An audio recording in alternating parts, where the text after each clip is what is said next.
The group arrived at a large mansion, where a man was waiting for them at the entrance. Felicia prepared a spell out of precaution, but the man only stepped forward holding a bouquet of flowers, and giving her a warm welcome. The injured man tried to get closer, but the woman showed a clear gesture of disgust, and turned around. Leaving irritated and in a ruined mood, she went back inside. The servant who had brought the man apologized while holding him with a cruel smile, making it clear that he had no intention of releasing him. At the Kingdom Church, the children gathered for the Special Abilities Awakening Ceremony, a ritual that took place when they turned 10. Among them was the boy known as the Son of God, Ranyas, whose presence aroused murmurs and curiosity about the power he was about to reveal. During the ceremony, the children shared their thoughts about awakening. Ranyas, already stronger than most, admitted that he had not yet chosen a path, while others dreamed of abilities that would make them powerful magicians or knights. Despite the excitement, nervousness filled the atmosphere as they waited for their turn. The ceremony proceeded smoothly, and Felicia revealed her newly awakened ability, Magic Reinforcement, a power considered rare and valuable. The excitement spread among the students who praised her ability, while Felicia felt pride, convinced that she had finally reached the same level as Ranyas. When Ranyas' turn came, a dazzling light came out of the glass and illuminated the entire room, leaving everyone shocked. His newly revealed ability was Level Reset, a power never seen before, which left those present stunned. Ranyas found out that his ability, Level Reset, would bring him back to level 1 every day, along with all his reset stats. Stunned and confused, he realized how limiting it sounded. Others dismissed it as useless, and even the Kingdom scholars did not find value in it. From that moment, his life changed drastically. Ragnar faced the fury of his father, who berated him for wasting all the effort and training invested in him. Beaten and blamed for his useless skill, Ranyas tried to defend himself, but his father harshly silenced him, demanding that he remember his place. Ranyas then learned that his engagement to Felicia had been annulled. Her father explained that he would never allow his best friend's daughter to marry someone considered a failure. Instead, Felicia was betrothed to George, who accepted the deal without hesitation. Ranyas was ridiculed and humiliated. They even told him that Felicia was lucky not to marry him. Despite his harsh words, she used a healing spell to treat his wounds, although he insisted that he was only doing it because he looked too pathetic. Grateful, Ranyas thanked him from the bottom of his heart for that small gesture of kindness. Ranyas tried to confess his true feelings to Kier, admitting that he loved her beyond his broken engagement. However, she coldly rejected him, calling him a nuisance and telling him to forget about her. With those words, she turned around and walked away, leaving him behind with a final farewell. Abandoned and broken, Ragnar realized that he no longer had anyone by his side. His family dismissed him as useless, convinced that George was enough to carry the future of the house.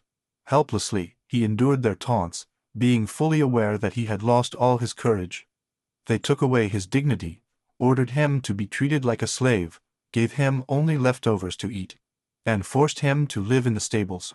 While he was wondering if that misery would last forever, time passed, and 2 years had passed since his fall. Living in the stables, Ranyas found solace only in Lucy, the mare who showed him affection. One day, he suddenly heard her voice, something impossible for a normal human. At that moment, he began to realize that there might be a hidden truth behind his strange ability. While checking his status, Ranyas noticed that his level and stats were always reset to the lowest rank. But something caught my attention. His points had grown abnormally.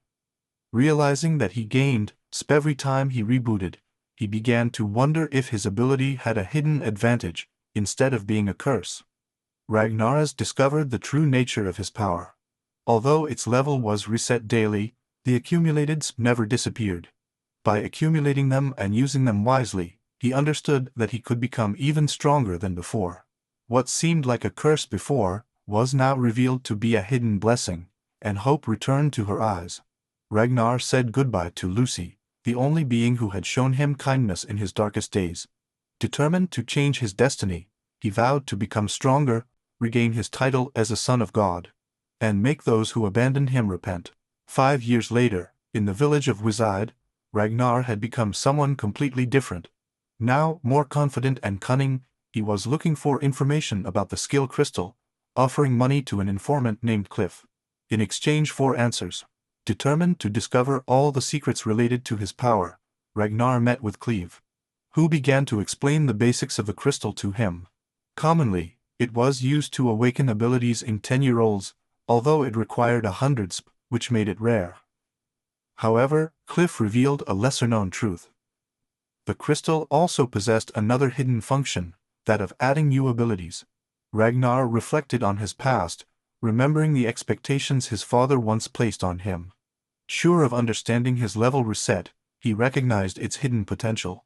Impressed, Cliff highlighted Ranya's knowledge and explained that such crystals were extremely rare, usually restricted to the royal family and priests, but promised to give him the information he was looking for.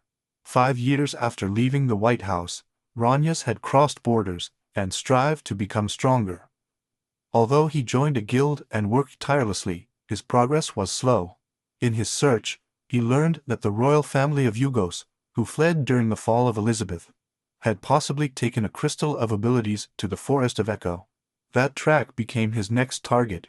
Ranyas searched relentlessly in the forest, determined not to miss the opportunity to get the crystal he had longed for so much. Hours passed, but no one matching the description showed up. Doubt began to take hold of him, wondering if he had been deceived. Despite having paid such a high price for the information, just as Ranyas was starting to lose hope, he noticed someone running through the forest. A girl appeared, tightly holding a bright crystal in her hand. Her eyes opened with surprise.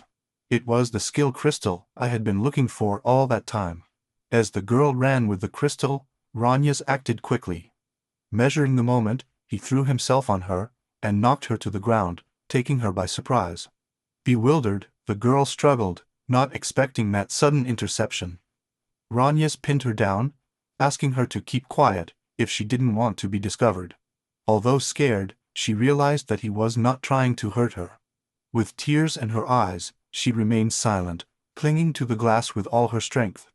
While the pursuers searched nearby, Ranyas kept the girl hidden, assuring her that she was not his enemy. Although distrustful of his intentions, she remained silent, understanding that he was helping her to avoid being captured. When the danger passed, Ragnar breathed a sigh of relief, starting an uneasy but nascent alliance. Ragnar cautiously asked the girl to stay still and listen to him, fearing that she would run away if he let her go. Reluctantly, she agreed, demanding that he step aside. When he did, she questioned his intentions, noting that he did not look like the soldiers who were chasing her. Suspicion shone in her eyes as she pressed him to reveal his true goal. The girl offered him money, assuming that was his motivation. But Ranyas dismissed the idea. Her real interest was in the pendant on her neck, which she tried to pass off as a simple accessory.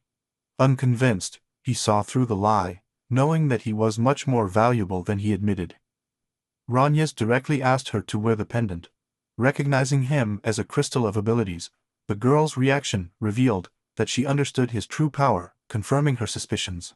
Determined, he pressed her, making it clear that he would not be there for any other reason. The girl hesitated, torn between trusting or being cautious, and finally refused to hand her the crystal. Ranyas begged him, insisting that he did not want to steal it, but to use it only once. His desperation was noticeable when he confessed that his real desire was not to possess him, but to have the opportunity to release his power. The girl admitted that she could not trust him, suspecting that he might even be a bandit. Ranyas denied it, insisting that he was not, but she pressed him further, demanding proof of his intentions before believing anything. Desperate, Ranyas asked him how he could prove his sincerity and gain his trust. The girl hesitated, and then seemed to come to a decision, preparing a condition to test her honesty. The girl reached out her hand and made a shocking proposal. To prove her loyalty, he would have to become her slave. Ragnar froze, unable to immediately process this unexpected demand. She repeated the request with determination, asking him again if he agreed to become her slave. Ranyas, surprised and confused, could hardly comprehend the seriousness of his request. Realizing that he was serious, the girl explained her reasoning. If he became her slave under contract, betrayal would be impossible.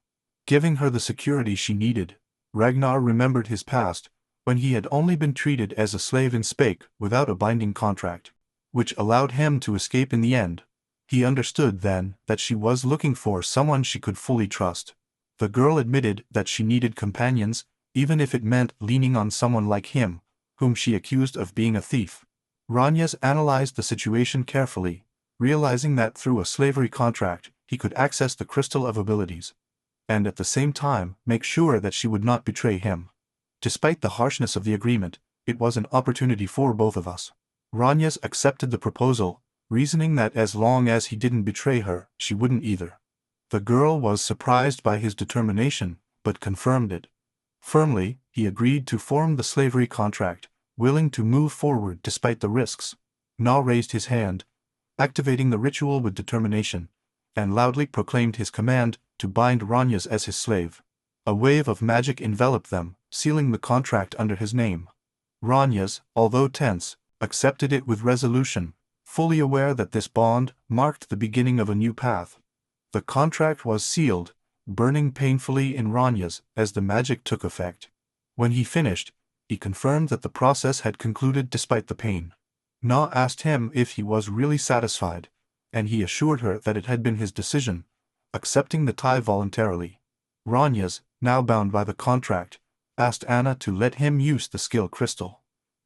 She hesitated, explaining that it was a national treasure and that it was useless unless the user had at least 100 sp. Besides, the acquired skill was random. Confident, Ranyas asked him to check his sp, ready to prove it to him. Nina was shocked to see the statistics of Ranyas. He had more than 3,000 sp accumulated. He explained that, thanks to his unique level reset ability, he could already acquire around 30 different skills. Although confused and surprised, Nina agreed to lend her the skill crystal. While Ranyas was promising to explain everything later, he activated the crystal, and suddenly a surge of power erupted, surprising both him and Anna. She screamed because of the shockwave, while he panicked as he noticed his spias starting to drop rapidly. Bewildered and alarmed, he wondered what had just happened. Ranya realized that all of her sks had been consumed, granting her a rare rainbow-colored ability called Peerless. This ability drastically increased his stats for a minute, but then halved them, and could only be used once a day. Although incredibly powerful, the disadvantages made him question his true value. Nina, surprised, demanded that he explain what kind of skill he had just obtained. Na was shocked to see that even as her mistress, she could not check Ranya's new ability, something she had never heard before. Ranyas explained that perhaps only the user could see Rainbow's abilities, just like her level reset couldn't be checked either. Accepting this, Na thanked him when he promised to tell her the details later. Ragnar laughed, admitting he couldn't explain it well, but described the feeling as addictive. Na, however, felt divided, realizing that if what she was saying was true, even the levels and states, the most important things in her world, would lose their meaning. Embarrassed, she confessed her uneasiness. While Ranyas teased her by asking how it felt to have a guy like him as a slave, Nina admitted that maybe she wasn't the most reliable companion.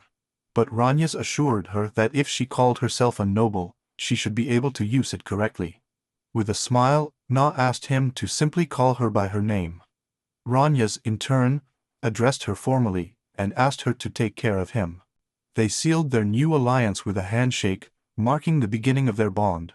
Ragnar and Nina were discovered by enemies in the forest. Preparing to face them, Nina revealed that her level was 21, while Ragnar admitted that he was only at level 1. Realizing the difference in strength, Ragnar knew that they would not be able to beat Elizabeth's knights in a normal fight. With no other choice, he decided to rely on his unique ability, betting everything.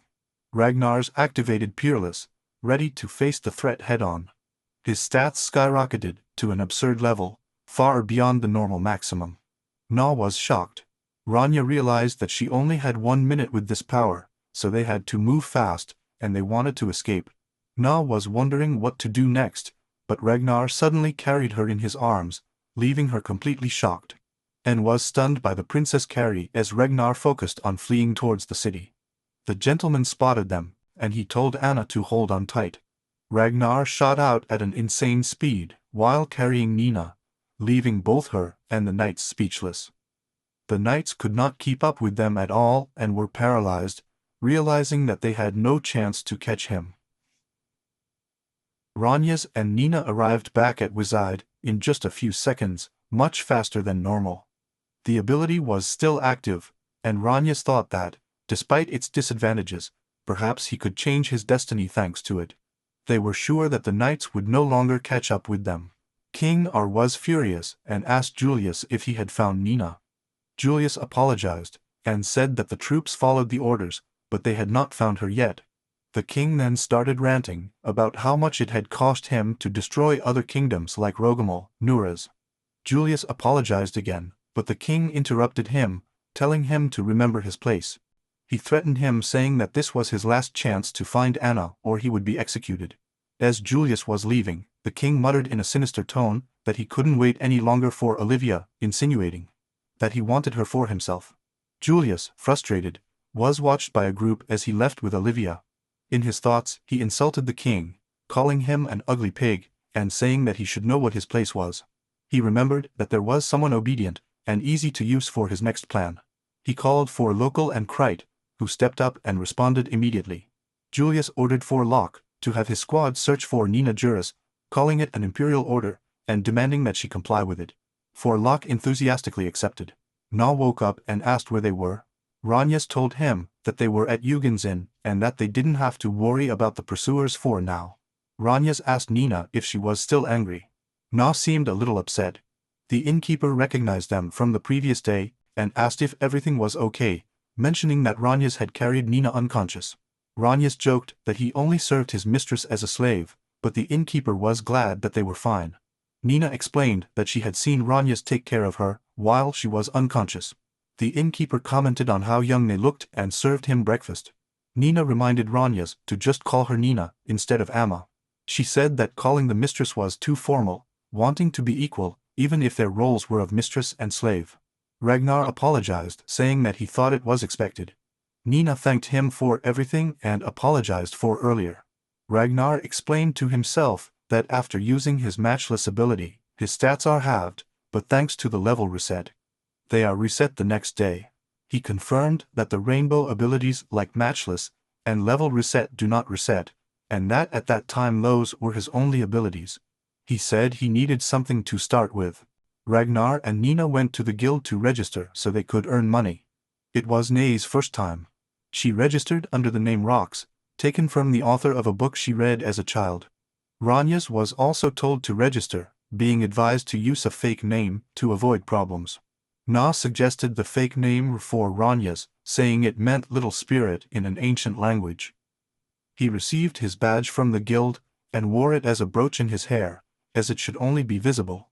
They checked the quest board, but realized that all the good ones were busy unless you arrived early in the morning. Nina chose an urgent mission from the plank, to defeat a giant boar that was destroying crops, or the village would starve. The reward was 150,000.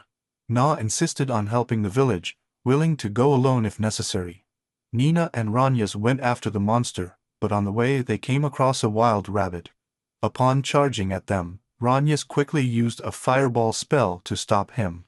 She ran towards him, worried because Ragnas had received a blow. He said he was fine, and that he thought it would be worse, but now he didn't feel anything. Na joked that he thought he heard some bones breaking, but they both laughed, thinking that maybe the sound came from the wild rabbit getting hurt. Ragnar got excited, saying that the new mission was perfect for leveling up.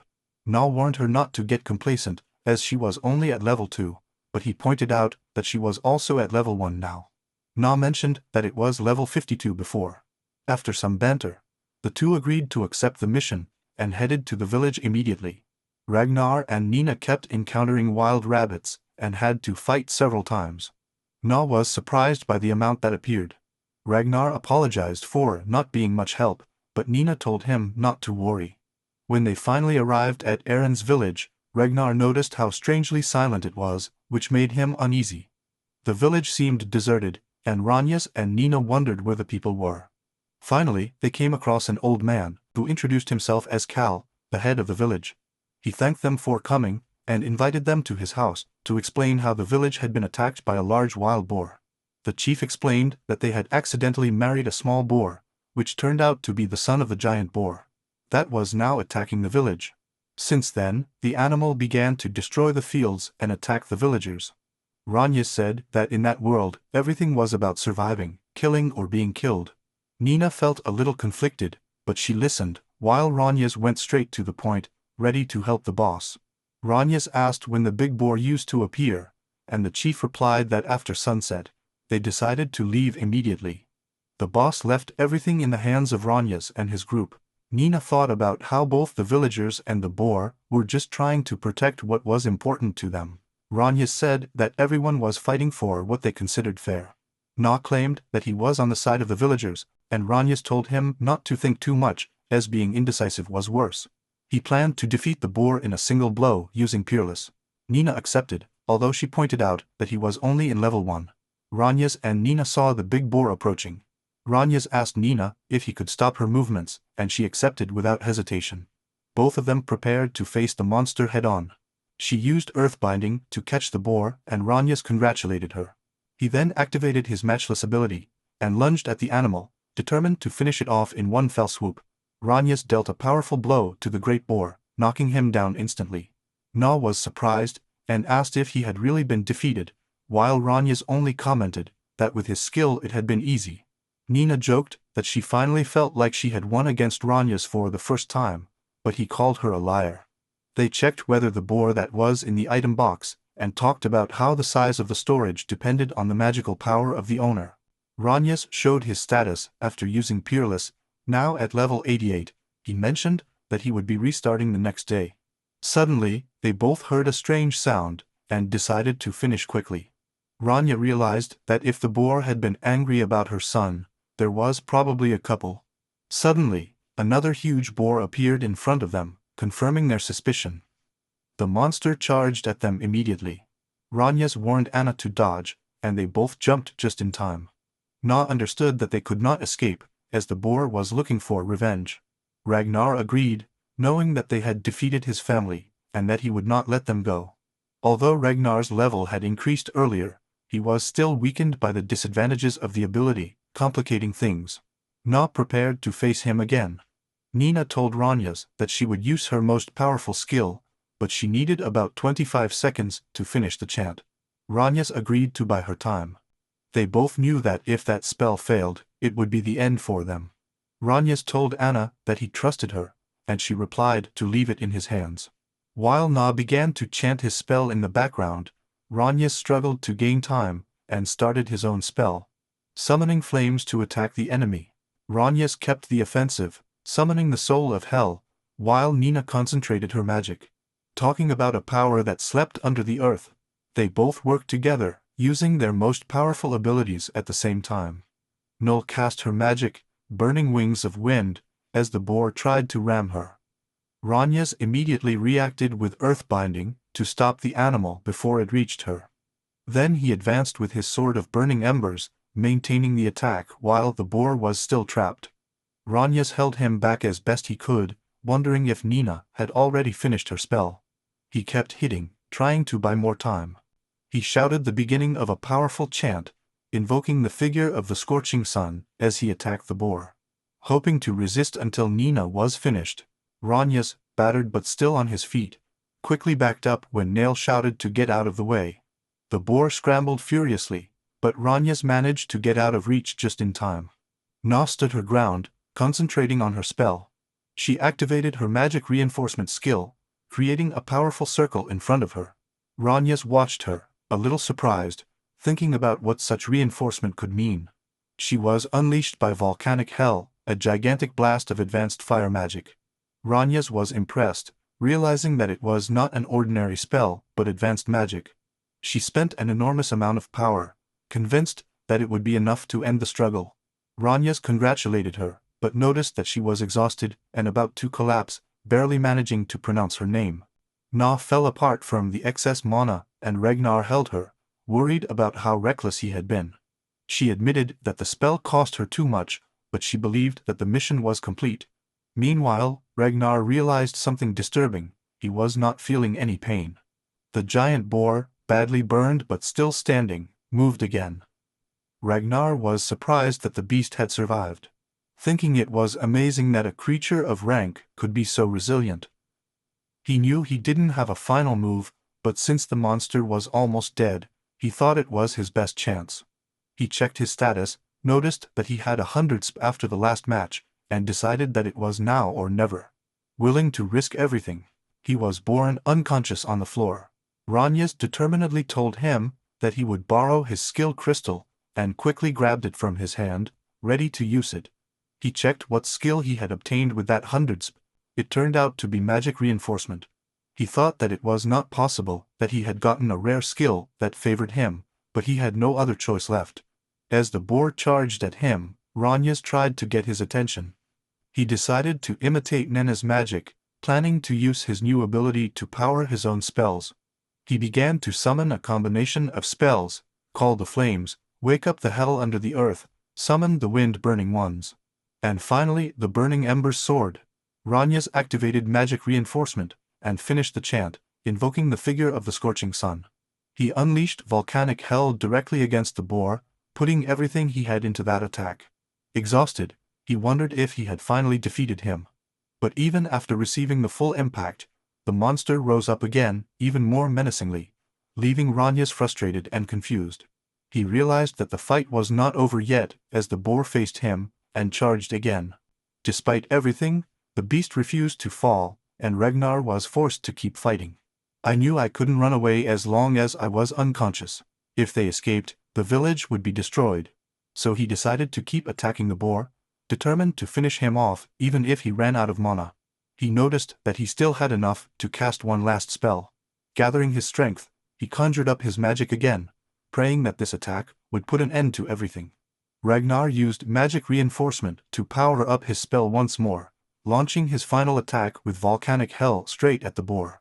He unleashed all his magic, unleashing a colossal force on the beast.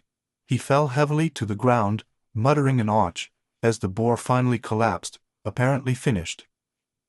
Relieved and exhausted, Ranyas realized that the battle was finally over. He got up and looked at Nina, thankful that she was safe after all. Then he began to notice something strange. Despite having used advanced fire magic and receiving a direct hit from the boar, he felt neither pain nor fatigue. Confused, he wondered what was happening to his body. Nina woke up and saw him smiling, relieved to be conscious again. Surprised that she was still alive, Ranyas reassured her that she had managed to defeat the great boar. Nina was surprised, but was glad to know that everything was fine. Ranyas noticed a small boar watching him, wondering if he was the son of a beast they had just defeated. He understood that the animal wanted to avenge the death of his parents, and thought it would be better to finish him off before he grew up looking for revenge. But Na stopped him, saying that it was not necessary to take another life from him. She decided to take care of him, wanting to raise him as a companion, instead of leaving him as a future enemy. Ranyas let her try, but the boar immediately rammed her. Still, Nina kept her spirits up, and called him with a smile. She hugged him tenderly, telling him that they were no longer enemies. He didn't ask for forgiveness, but he did apologize for everything he had suffered. The animal began to cry, and Nina held him, giving him comfort. Na was surprised when the little boar jumped into his arms. Ranyas was stunned to see that she had really tamed him. They decided to make him their partner. Ina named him Urin. The little animal seemed happy with his new name. Na insisted that Ranyas get along with Urin as well.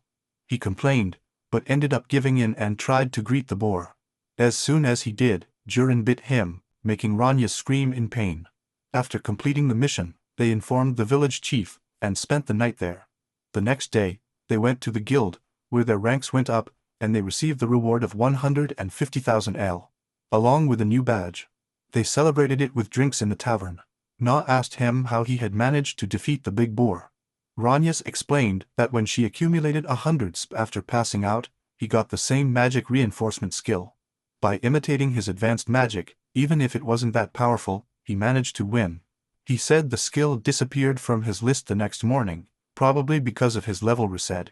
Nina pointed out that rainbow abilities as unmatched do not reset, and they confirmed that her theory was correct. Na was glad to have discovered it, and enthusiastically commented on what would happen when he got another rainbow skill. Ranyas joked that he wouldn't get any stronger unless he got one.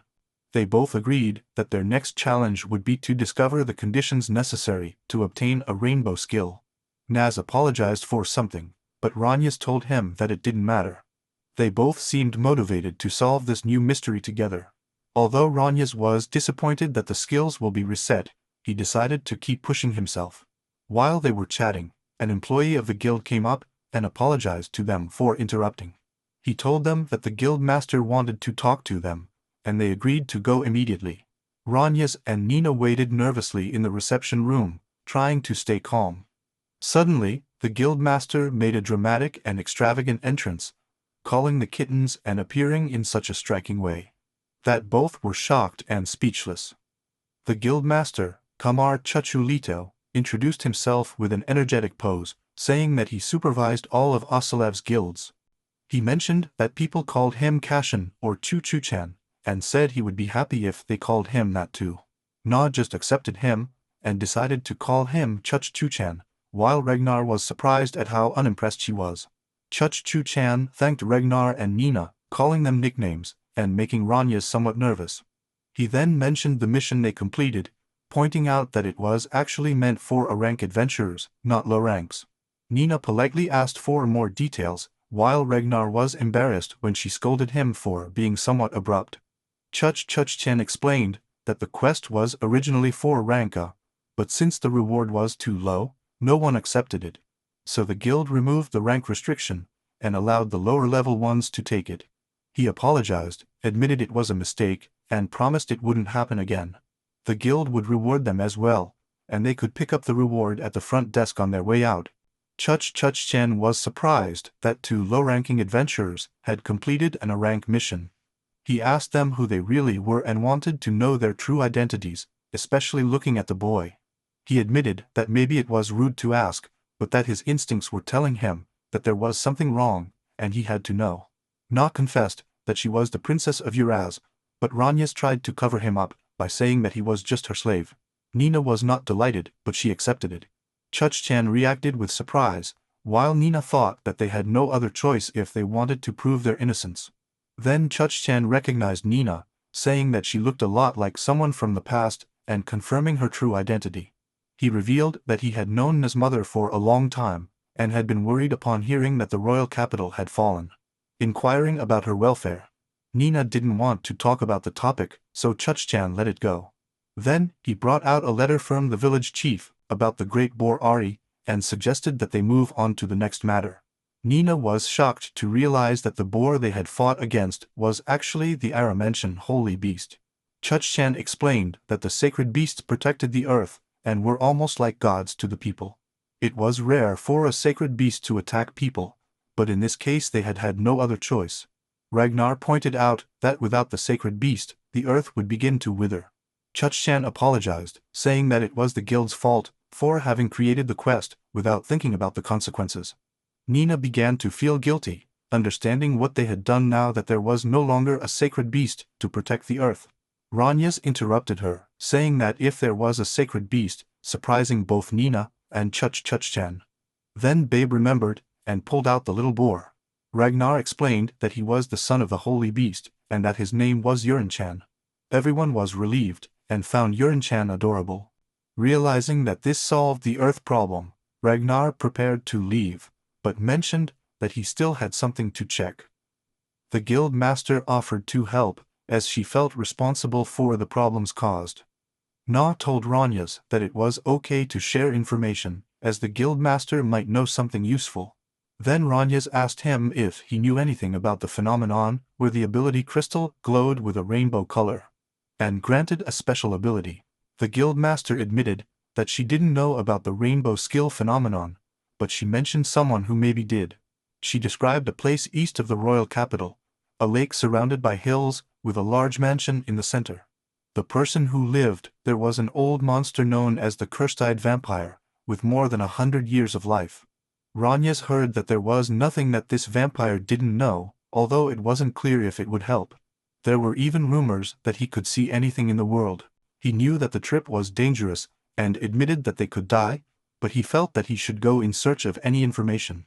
So he decided that there was no reason for Nina to risk her life accompanying him. He tried to say that he would go only because it was risky, but Nina did not accept it, and insisted that he could not leave her behind, reminding him that she was his mistress. In the end, they decided to face the cursed-eyed vampire together, with Nina excited and ready for adventure. Ragnar and Nina arrived at the lake in front of the mansion, but they did not know how to cross. Suddenly, they saw black figures coming out of the building. It turned out to be a swarm of bats that formed a bridge over the water to them. Although Ragnar hoped that it would not be a trap, they understood that they would have to cross. Na apologized for accompanying him, and wanted to tell him something, but he interrupted her, interested only if it was not a sign of fear. They crossed over and cautiously entered the mansion, calling to see if anyone was inside, but the place felt empty and tense. As he entered, a blinding light made him squint. Suddenly, a mysterious voice greeted them as the bats circled around them, creating a dramatic entrance for the one who was about to appear. A vampire girl with sharp eyes and pointed ears appeared in front of them, smiling confidently. He greeted Ragnar and Nina, saying that he was glad to stop them as guests at his mansion. The vampire started to introduce herself, but Ragnar called a timeout and told Nina that they were in the wrong place. They turned around to leave, confusing the vampire, who asked if they had any business with her. Naranyas decided to withdraw, leaving the girl surprised. The vampire quickly introduced herself as Scarlet Blood Ray, calling herself the Cursed-Eyed Vampire, a name apparently feared by many. Scarlet noticed that they had come to ask about the rainbow skills, and called them by name. Ready to explain, she mentioned that someone had already obtained 4 rainbow abilities, even though she only had 2. Scarlet explained that even if those abilities didn't appear on the status panel, their effects could be felt. Ranyas asked him to explain it in detail. Scarlet explained that some abilities such as Level Reset and Invincible had been officially obtained, using Elizabeth and Uraz's ability crystal as a means. Those skills would show up in the status panel, but others acquired unofficially, simply by staying near a crystal, would not show up. You could gain abilities by using the crystal directly as a medium, by touching it, or by coexisting near it for a while. However, only one skill could be obtained per crystal, and there was the connection between skill crystals and rainbow skills. Scarlet asked them if they knew about coexistence with a crystal, but they hadn't heard about it. She explained that the other 2 rainbow abilities had come from the Dini Rogamal crystals, both countries. The rainbow ability you got from a crystal was always fixed. He remembered that those countries and their crystals had been destroyed by Elizabeth, which Scarlet confirmed. Ragnar remembered that those crystals had been in his father's possession. He explained that his father was the commander in the war against those countries, acting under orders from the king. Scarlet asked him if he believed her now. Nina was surprised to hear about Ranya's father, and he confirmed that he believed in Scarlet's story. Then he asked about her hidden abilities. Scarlet explained that they were rapid growth and super healing. Rapid growth helped him to level up faster, but the disadvantage was that eventually the progress stopped. Ragnar remembered and understood that that was why he had been so strong as a child. Scarlet explained that her healing regained stamina, magic and other conditions by leveling up. Ragnar's remembered how his wounds had closed to fight the Great Boar, and everything began to make sense. Scarlet was asked if those abilities had serious disadvantages, and replied that they really didn't, joking that Ragnar was just too cautious because he was getting strong. Then Scarlet mentioned that she also had one of those items, a skill crystal. This surprised others, showing its importance. Scarlet handed Ranyas a crystal from the land of Enzyme, telling him to use it well. Ranya said he didn't have enough SPS yet, so he wasn't sure when he would use it. Scarlet told him not to worry, and to just use it when he could. He hinted that some things would make sense after gaining a certain skill, but for now he wanted me to activate it. Ranyas used the ability crystal, and immediately felt that his SKS had been consumed. Scarlet asked him to put the crystal away and check its condition. Nalo watched in surprise as Ragnar prepared to see that he had changed. He checked his status and found that he now had the random ability. This ability allowed him to learn a different skill every day without spendings, but it disappeared with the change of day. The lower his level, the stronger the skill he obtained. The higher, the weaker. He thought it fit perfectly with his level reset, so it had almost no disadvantages. Scarlet agreed with a smile. Ranias thought that the rainbow abilities seemed made for his level reset. Scarlet explained that the final ability became much more powerful as she gathered more rainbow abilities, and reached its peak by obtaining them all. He hinted that it was not useless if he did not get all of them, but said that it was better not to talk too much about the future. Ragnars understood and accepted. As he and Nina were preparing to share the information about her new skill, Scarlet overheard her relative and reacted in surprise. Asking what he had said, she found out that Wide had been busy, something unexpected and important. Elizabeth's troops had occupied Wide, a village near the forest. The soldiers were looking for something, calling the country ignorant for hiding it from Elizabeth.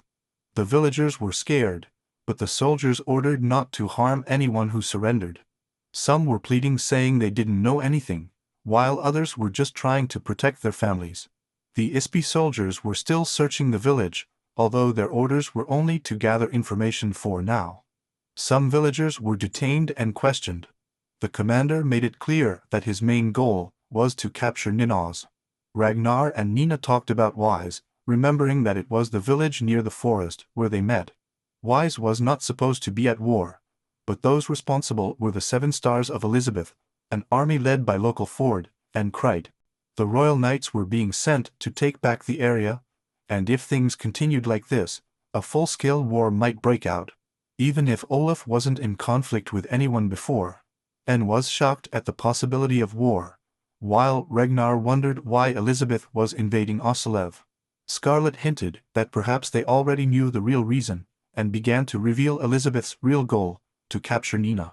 He explained that Elizabeth demanded to hand over Anna to stop the conflict. Ragnar was shocked and tense when he heard it. Na tried to leave, but Ranias asked him where he was going. She replied that she did not plan to continue hiding, especially if a war could break out because of her. Scarlet commented that she didn't mind leaving it hidden for a while, as no one knew that Nina was there. Na asked Ragnar if he would go with her, saying that together they could do it. Ranias, worried, asked her if she had a plan, fearing that she would be caught. Scarlet intervened, saying that she would be happy to help if they already had a good strategy to save Wizard. Ranias insisted on stopping Anna, saying that it was imprudent even if she claimed to sacrifice herself. He asked her to stop acting so impulsively. Nina admitted that maybe she was right. Ranias thought to himself that his rainbow abilities were not omnipotent, and that he might not be able to protect her. Anna told him that if she wanted to go, she would have to do it alone, because he would not go with her. Nina refused to give up, saying that she should act if people suffered because of her. She prepared to go alone, declaring that she was ready, and that she had the pride of a princess, even if it was dangerous. Scarlet told him she didn't mind him leaving. But he gave her one piece of advice. Don't demand too much of yourself, keep calm, and good things will come. He warned her that if she concentrated too much, she might lose sight of what was happening around her. Even after hearing this, Na decided to leave, saying that she would move forward, even if Ranias did not accompany her. He thanked Ranias for everything, apologizing for the problems he caused and appreciating that he had been by his side. She said goodbye to him with a calm smile as Ranias watched her leave. Clearly in shock and speechless.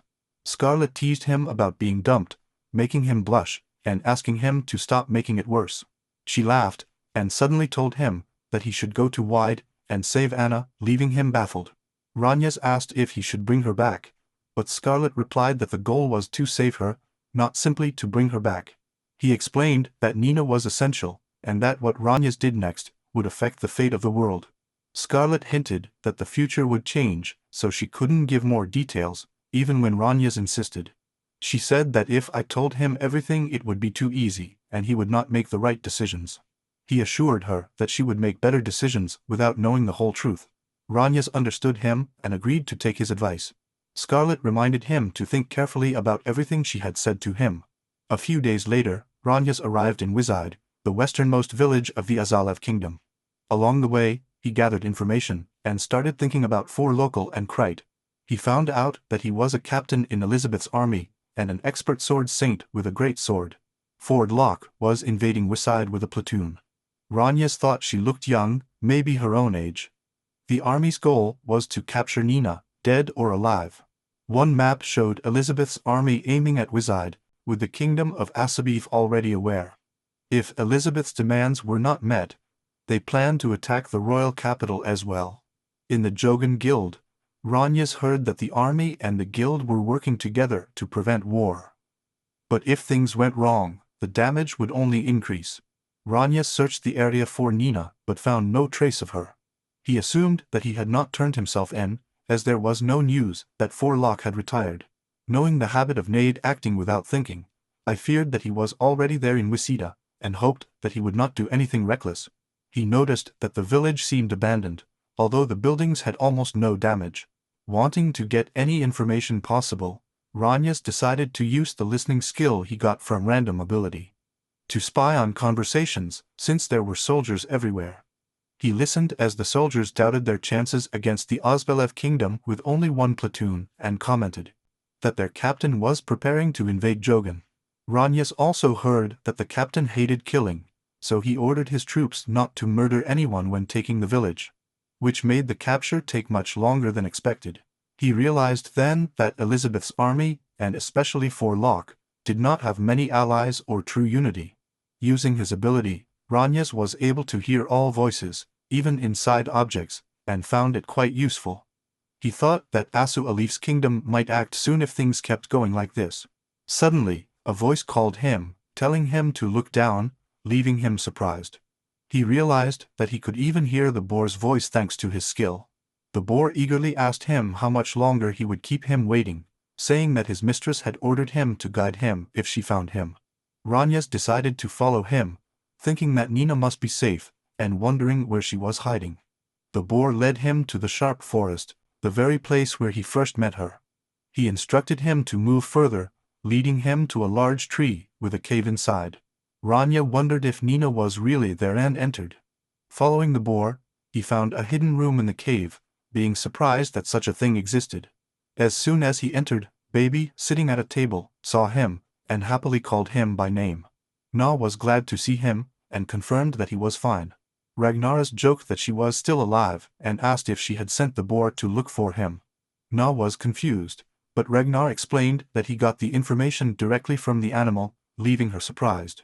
He told her that he had received a listening skill from the random ability, which allowed him to hear people's thoughts for a day. He understood her then how he could read her mind. Ragnar wished that the ability would last longer or be more useful in combat, but Na teased him by saying that she had already foreseen that he would come looking for it. Then he was surprised by Scarlet's presence, while Ragnar noticed how small she looked. Na also noticed that Scarlet was wearing a new bow that she had never seen. Scarlet commented that Ragnar had been late in arriving, but that nothing was wrong. Na thanked him for going despite everything, admitting that he didn't think he would. Scarlet teased that Ragnar would always run to someone he loves. Ragnar blushed, asking what she was saying, while Na was embarrassed and trying to deny it, insisting that it wasn't so like that. Scarlet let it go as if it was nothing, making the situation even more uncomfortable. Ranias asked Anna what she was doing there, saying that she thought she was on a suicide mission. Na admitted that she was just getting carried away, but remembered Scarlet's advice on not rushing and staying calm. That made her stop and reflect before acting. Scarlet nodded proudly, saying yes, yes. Na was still dealing with the idea of self-sacrifice, but Scarlet's advice helped her rethink everything, feeling grateful. Ranias regretted leaving her behind, thinking that together they would have found a better solution. He knew then that Scarlet, using her vampire powers, had been watching him from a distance, and that she also indicated to the boar where to find him. With everyone gathered, Ragnar shared the information he had gathered, and they began to decide on their next steps. Ragnar understood that Fordlock hated killing, that's why Wide hadn't been destroyed. However, he planned to invade Johan afterwards. The soldiers didn't really trust him, and even many were willing to betray them, and there was a clash with Aswell's coalition. Nina understood that if a fight broke out, both sides would suffer damage. He felt responsible for having caused all this, and accepted that there was no other way out, even if it was difficult for him. Na expressed confidence that her plan was the safest option for her. Ragnar explained that although he didn't understand all the details, Scarlett's main intention was to save her. Still, I was still not sure what to do. Na hesitated, but decided to tell him her intentions, although she hoped that he would not accept. Gathering courage, Nina suddenly declared her desire to save Forlock, surprising Ronjas. He was shocked by this decision, but she explained that, according to what she had heard, Forlock was not a bad person. And in fact was the reason why Wyside had not suffered much harm. Ragnar thought his reasoning was simple, but he couldn't ignore.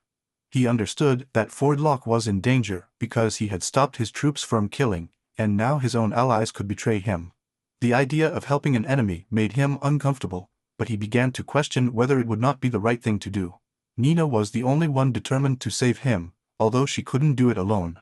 Rania realized that her unique skills could make a difference, so she decided to follow her plan. He explained that they had until that night to act before the invasion of Johan began at noon the next day. With a party planned and security reduced, they decided to meet with Forlock and set things right that very night. Planning to move while everyone was sleeping, Ragnar sat down by a tree with the boar and asked her why she had decided to follow Anna. The boar revealed that his goal was to avenge his parents. When Ronjas asked him why he was working with those who killed them, the animal insisted that revenge was not his real goal. He admitted that he hated that his parents had died. He explained that the attack on the village happened because someone manipulated them.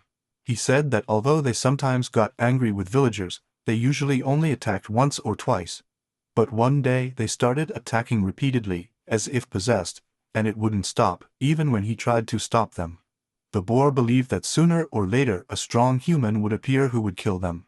And that was exactly what happened to Ronjas and his mistress. He thought that they had probably been controlled, although he could not be completely sure. The boar lamented, wishing he had had more power to stop him, but he said he was prepared for the worst.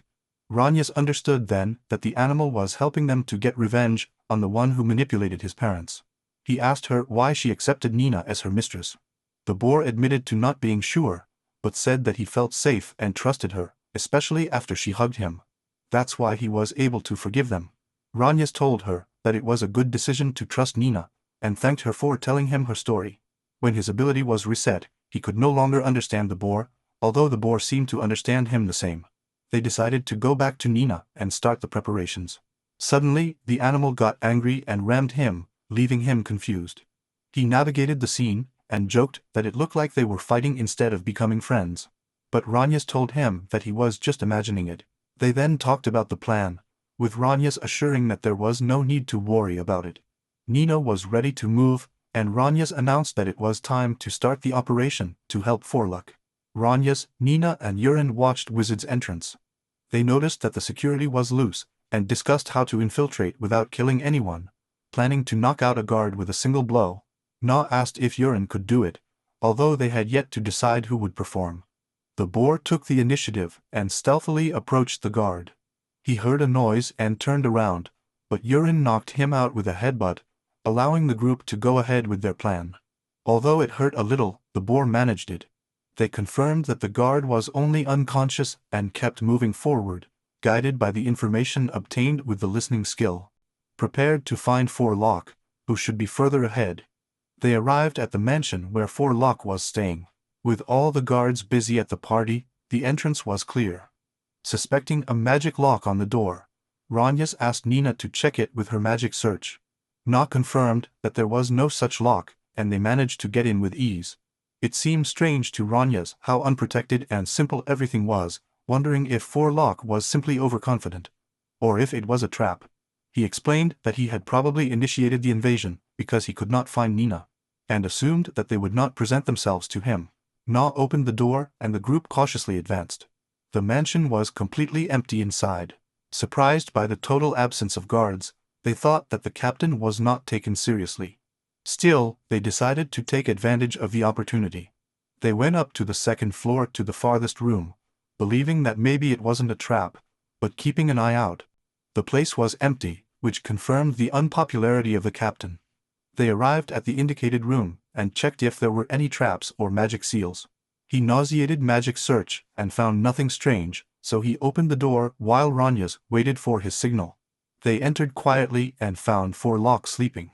Ranyas noticed her red hair and understood that she must be of Elizabeth's royal blood, since that was her mark.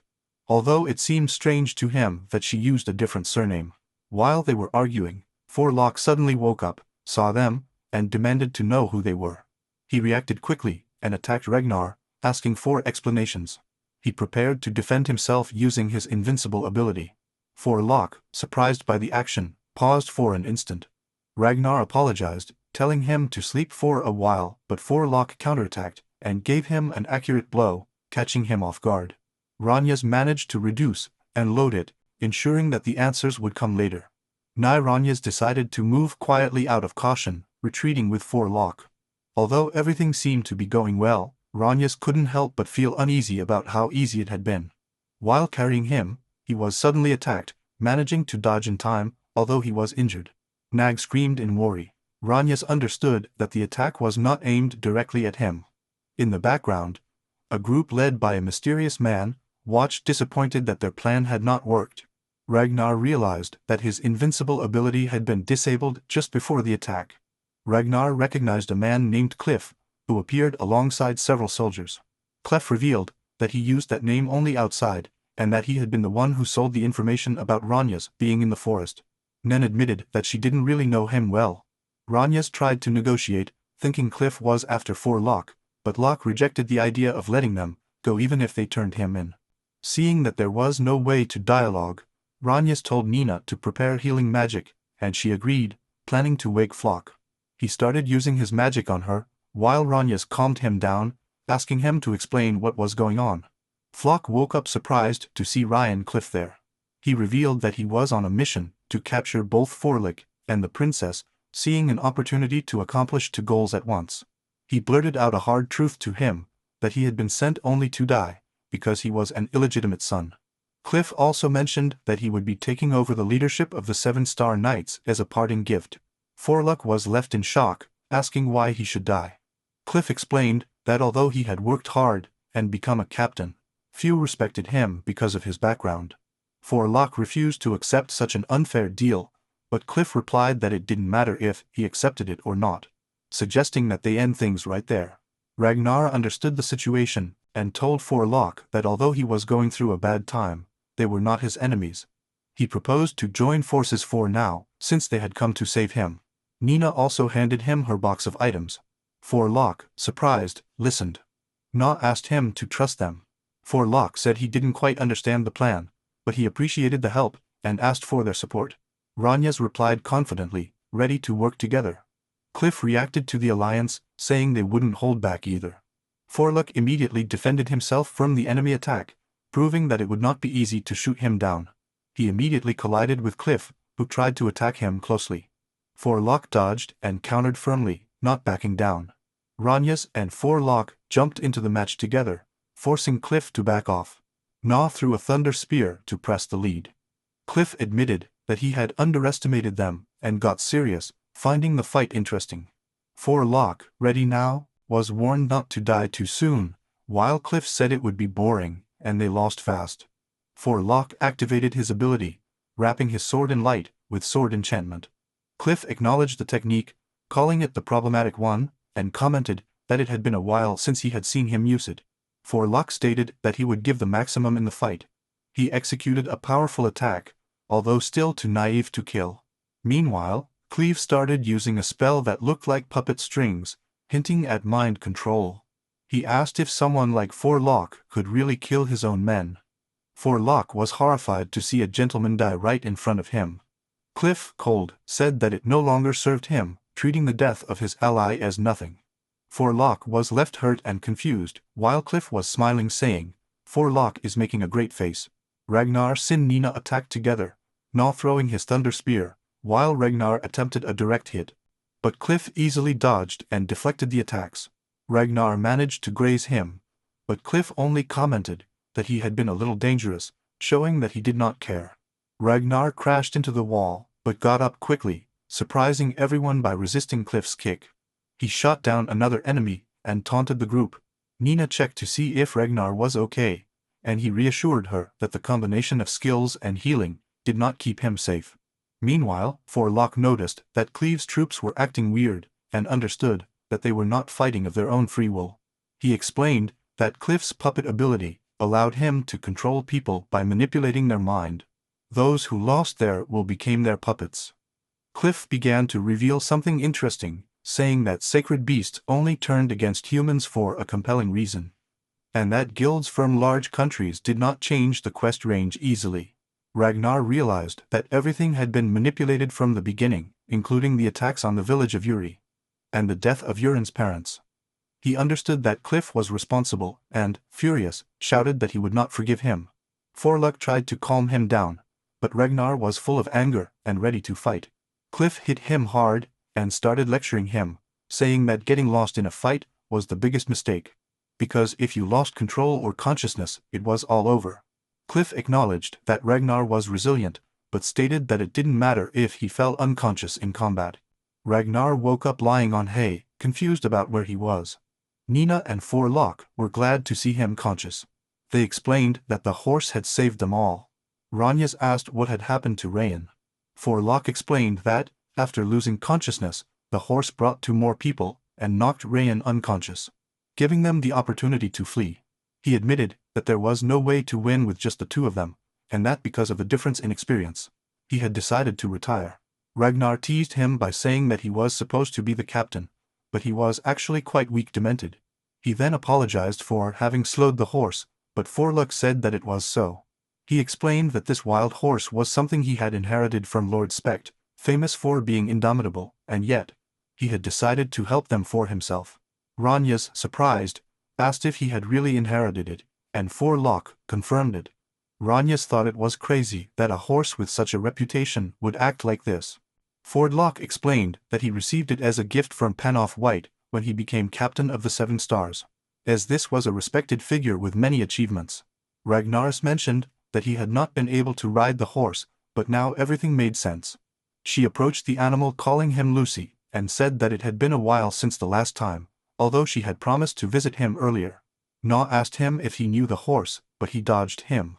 Then she asked if they had already decided where to go. Ragnar suggested the Euphorist, but Forlock warned against it because Riley was probably guarding the area. Then Ranyas proposed to go to Johan, where Riley surely could not interfere. They asked Forlock about his situation with Azul, as they were enemies.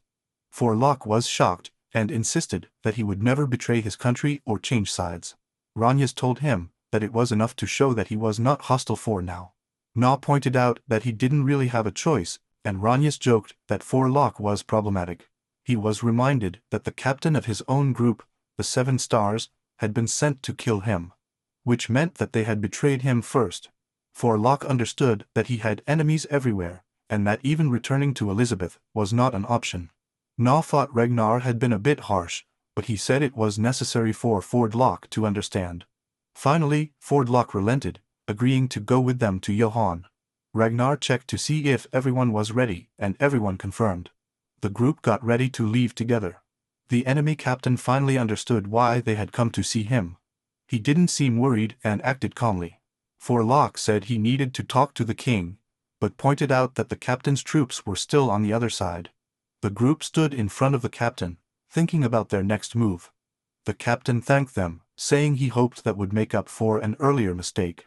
He offered to prepare accommodation for them to rest, noting that it would be difficult to perform that same day.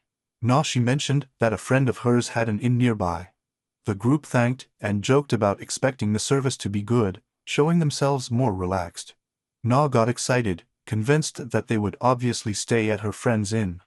Ragnar panicked when he realized that his friend was a girl and quickly tried to refuse, saying that they would stay somewhere else. Na got upset, calling him an idiot, and saying it would have been more fun to stay together. Ranyas noticed that she wanted to talk. He mentioned that Forlock was already resting and asked if he needed anything. Na said she hadn't had a chance to talk about herself because they were always on the go. Ranyas asked her if she was sure to share it, and Nina asked him to listen to what happened in her country, Uraz. He accepted, and she sat down next to him, getting ready to tell her story. About 10 years ago, The kingdom of Eurus was peaceful and Nina was a princess. She trained in fencing since she was a child, guided by Marvis, the best swordsman in the country, and assistant to her mother, Olivia. Marvis encouraged her, noting her progress, and giving her credit for her daily effort. Na was continuing her training with him. Although tired, she insisted that she could continue. Marvis praised his progress, telling him that his body was getting used to daily practice, and that sooner or later, his attacks would catch up with him. Nina was frustrated because she still couldn't touch it, but Marvis motivated her to keep concentrating and looking for an opening. Assuring her that she was doing very well, he told her that the country would be safe with her. Her mom, Olivia, showed up, finding her daughter's enthusiasm adorable, but reminding her to focus on her studies as well. He insisted to her that her studies were also important. Someone nearby commented that it was good that he had found something he liked.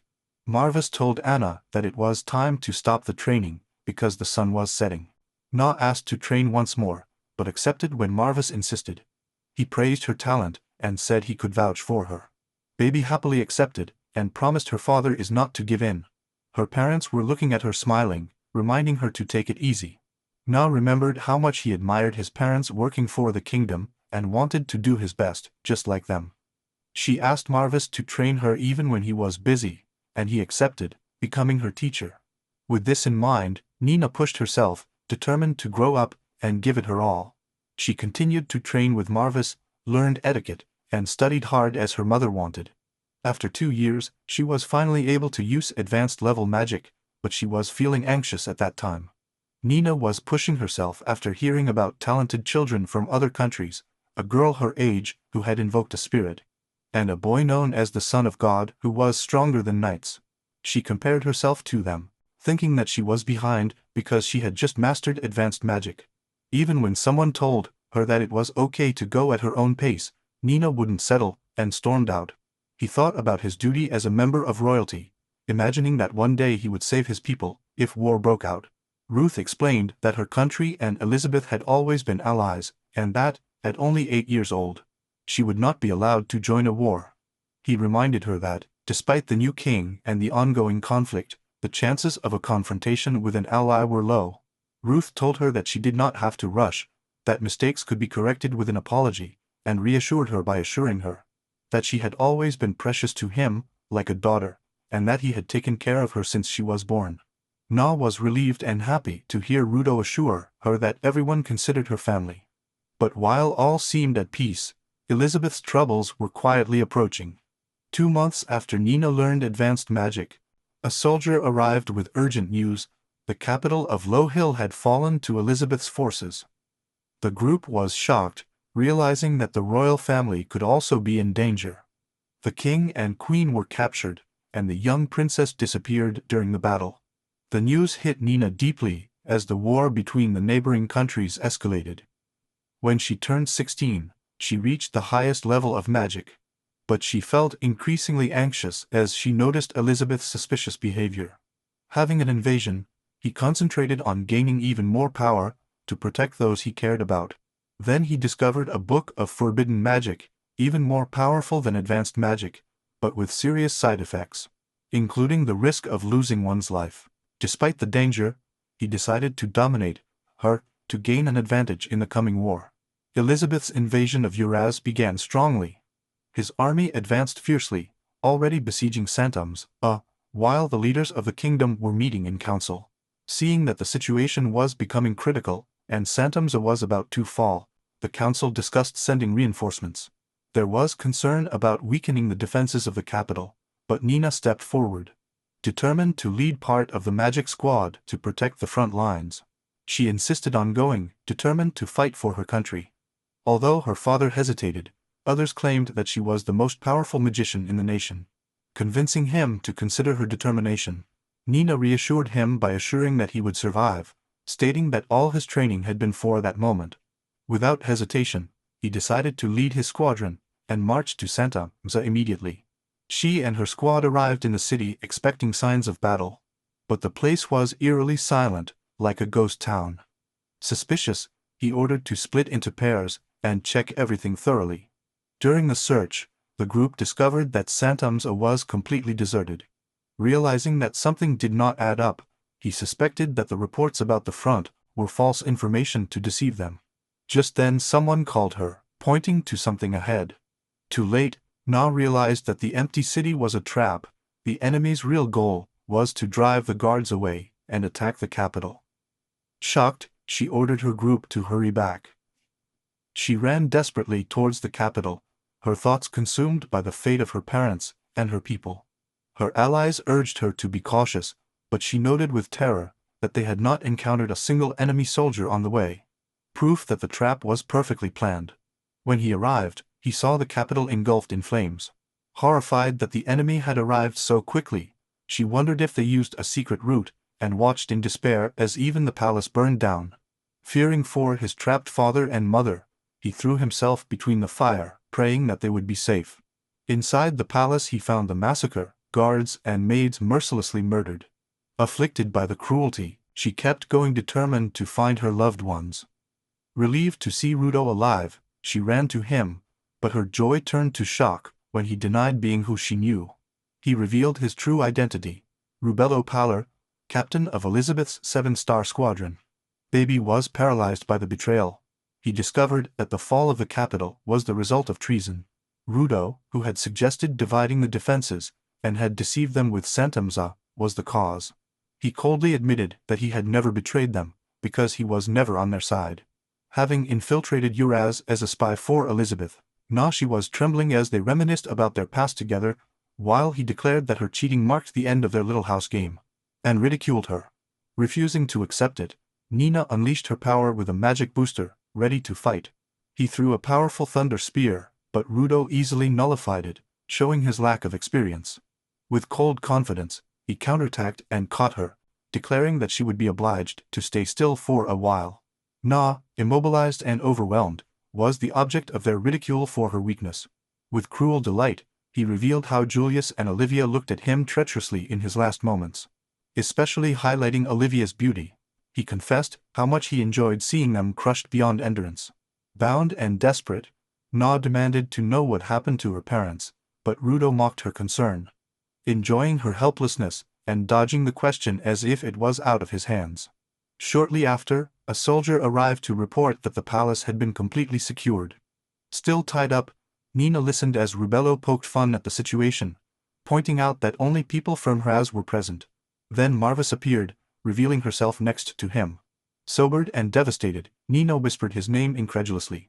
His trusted mentor openly confessed to his betrayal, admitting that peace bored him, and that allying with Elizabeth gave him excitement. Devastated, she struggled to believe his words. But he dismissed her grief by calling her nothing more than an offering for Elizabeth's King Rand. Tied up and helpless, she saw how Rubello ordered to continue with the preparations. With a mocking smile, she decided to give him the kindness of a last farewell, allowing him to see his parents captured before his fatal fate. Na, bound and weak, was taken to her parents, seriously injured after the betrayal that had infiltrated the kingdom. In desperation, she begged him to live. His father, with his strength stretched to the limit, recognized his presence. With a muffled voice, he handed her a crystal, asking her to protect Uraz's lineage. Despite her pain, Nina accepted the responsibility with determination, vowing to fulfill her promise. His mother, seriously injured, made one last request. It reminded him of a childhood promise, that of building a country full of smiles and happiness. With her last words, she confided to him the dream of creating a land where everyone would live happily. Convinced that her daughter was capable of achieving it, Nala's dying parents reassured her, telling her that she was their pride and joy, and that they would always take care of her. She, through tears, swore to fulfill his wishes, refusing to accept his words as a final farewell. But before clinging to hope, Marvis cruelly mocked the scene, trampling on her injured father and calling him false hope, deepening Na's anguish. Bound and desperate, she cried out for her parents. Marvis violently silenced her, brutally beating her. As he struggled to bear the pain, Rubello ordered the soldiers to proceed without mercy. Na, devastated, watched in despair as her parents, King Julius and Queen Olivia, were sentenced to execution.